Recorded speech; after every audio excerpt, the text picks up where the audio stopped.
ang pagkamaisugon sa usa ka tawo mao'y usa sa mga sagang aron nga mabantog ang imong kahadlok sa mga butang nga wa nimo damha nga mahitabo. Sama na lang sa nitabok ang Patrolman Segfred Yurpo kinsa sakop sa Mandaue City Police Office Headquarters nga gisuyan pagtuli sa usa ka tulisan dinhi sa Dakbayan sa Subo sa miaging mga adlaw. Nahitabo kini samtang siya nagbisikleta sa usa sa mga lugar dinhi sa Subo ug wa niya damha nga kalit siyang tulison apan iyang gipakita ang iyang pagkamaisugon hinungdan nga siya nagbandaugon. Karong buntaga, maki-inspire kita sa iyang istorya dinhi lang sa GMA Regional TV Live. Daghan mga kapuso ang nakadaig ning gibuhat sa usa ka pulis nga nakadakop sa usa ka suspetsadong tulisan. Siya gyud unta ang biktimahon niini atong sayran kung giunsa man niya pagdakop sa suspetsado. Makauban nato Patrolman Segfred Paul Yorpo. Good morning, maupay na aga, Patrolman Yorpo. Sir, kumusta ka karong buntaga ug welcome sa GMA Regional TV Live. Daghang salamat. May buntag sa tanan nga naminaw. Salamat sir for joining us this morning, Patrolman Yorpo. Mamahimo ba sir atong sugdan giunsa may nahitabo atong adlaw sir? Magbalik lang ta. On that day, nagbike kuno ka imo tong day off, sir. Oh sir, Sabado to sir sa buntag, day off to nako. Pagikan sa amo, to busay. Nga are mo shortcut mo jud ko di mo ko moagi og highway kanang nagi traffic light kay avoid lang sa traffic pa kaya oras mo pud dagan. Mong naabot man ko ditong lugar kay are mo pud ko sa kanang likod sa Chongwa.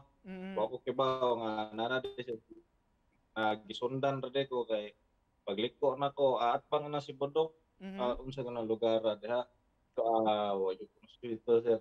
Ato make the story short, iya kong gipapagan. Nakita ko na armas, giditso niya bunlot akong cellphone sa likod kay ang mong butang naman tao sa likod. Ditso bunlot. After na minor kay papalang ko siya, ako papalang ko bisikleta ra biya taon ko. Pagkita na ko nga wala na kuneta ng armas naa sa compartment bitaw kaning scooter na may compartment sa tubangan. Pagkita na ko wala niya kunete diha ako gi kakos ko na sa mayo nga dili niya makapot alang matumba o unsa. Naglayog mo sir. Sa nahitabo. Yes sir, naglayog jud me. Pero salamat ra po ko nga wa ra po siya naglangas. Nga paglayog na ako hingingnan nga ayaw naglangas kay pulis ko ay paglangas diha. Until such time nga na pin down yun ako siya, yakan ako, gipaubo lang nako. Pero wa kay dalang pusa sa ato sir. Of course, wa kay dalang armas kay nagbike raman ka. Lagi sir, leksyon na ganyan ako. Sa gali, sa tanang mga siklista o katong mga hilig o kaning workout, jogging or bike. Na mo'y madala nga pwede ka pang panglaban, kalaan na lang. Sino si tanaw nimo na sorpresa sab siya nga pulis di ay ang iyang gibiktima? Surpresa po sir eh. Pag ako surpresa ko kita ko armas na sa compartment. Pagbutangan niya, ikuha na niya ang cellphone. Ako ay paglangas, pulis ko.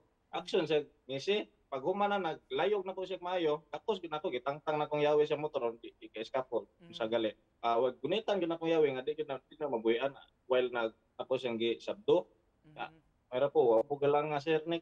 Salamat po ko sa Ginoo nga gagapon tang ibantayan. Yung armado ra ba? Sino dala niyang armas, sir? Revolver sir. Revolver. Diha na ko kibaw nga revolver pagtumba na. Si reaction nimo sir atong mga opisyales sa CCPO sir nakanuna pod nga hatagan ka og pasidungog tungod sa imong nabuhat o sa imong bayanihon nga gihimo. Una sa tanan sir, salamaton taon ta although office town sa nga mo preserve sa kalinaw, at least recognize mo lang atong kahago sir. The same thing sa uban diha pod nga susama nako nga off duty or bisag duty nga pahalipayan lang sa. Sir, just to close this, Patrolman Yorpo sir, kung doon na kay message sa mga nagtanaw nato karon mga kapuso, pahimangno na lang sab sa ato mga kaigsuonan unsa man sir? Sa tanan nga naminaw nagtanaw karon ang buntaga always lang safety ta pirmi atong gibuhat nako siguro na uban mabuhat o sobra pa na uban di pero pagkangan lang nga safety o tan-aw ninyo dili makaya well isipti na lang ihatag na lang o unsay lang kinahanglan o di po dingon nga kaysa imo ra pud nang safety. Og daghan kayong salamat sir sa pag-uban namo karong buntaga. Of course, saludo kayo mi sa imong gihimo. Makapuso, Police Patrolman Sigfred Paul Yorpo sa Mandaue City Police. Daghang salamat sir.